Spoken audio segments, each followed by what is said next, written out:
let them do their thing without interfering, so that you're not potentially putting them in harm's way. Because really, there aren't very many natural predators of humpback whales because of their large size. Sometimes killer whales will try to attack calves and things, but usually things don't go after the adults. Up here to our left, about 11 o'clock, our group.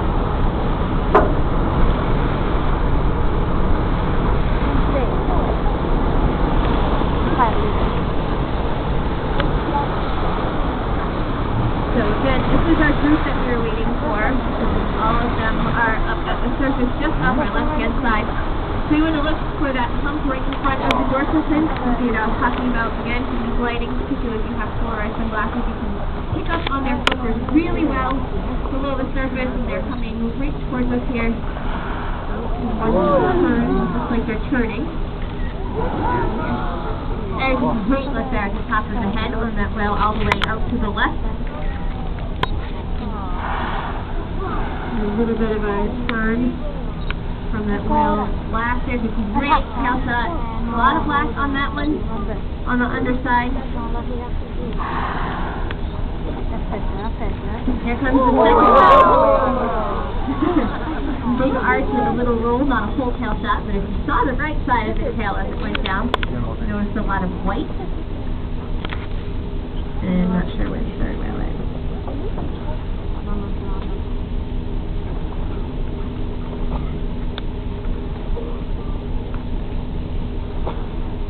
That other single whale is still up. Off our right-hand side is still there, about 5 o'clock.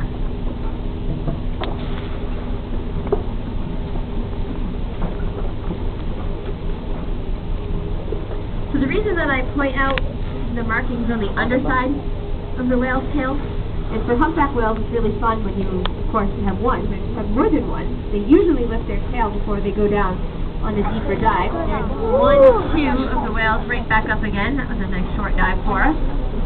And we're at the right angle if they do fluke up that you can actually see the patterns really well. The reason why it's fun to look at the underside of their tail is because that's how they're recognized as individuals. You will notice that every time the humpbacks fluke up, there are no 2 tails that are exactly the same. So their tail patterns are as unique to whales as their own fingerprints are unique for us. There's a big arch there. So a lot of white on the underside of that one.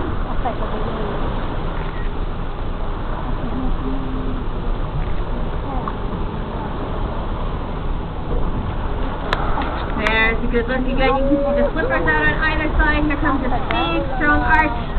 And a beautiful lift of that tail. That one was more of a mix. You notice one had mostly black, the second one had mostly white, and this one was a good mix of both white and black. So when you get to see the tails repeatedly, you will see that they have different lines, scars and markings and patterns and things that are on the underside.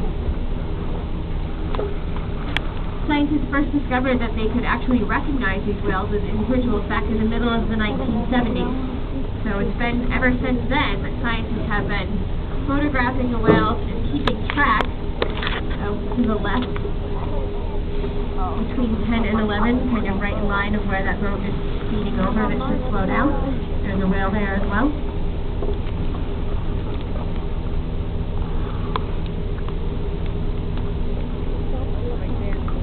So again, out to the left at 11.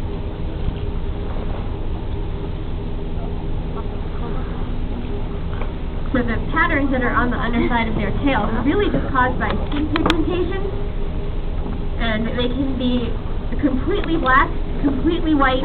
Most of them are some kind of shade in between. There's a lift up of the tail from that whale there on the left as well.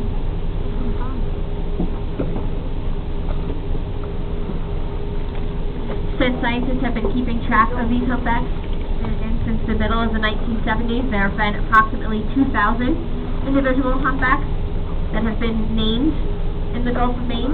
Obviously not all of them still alive, but for naming purposes you're not allowed to reuse a name, so that we can at least try to keep track of as much lineage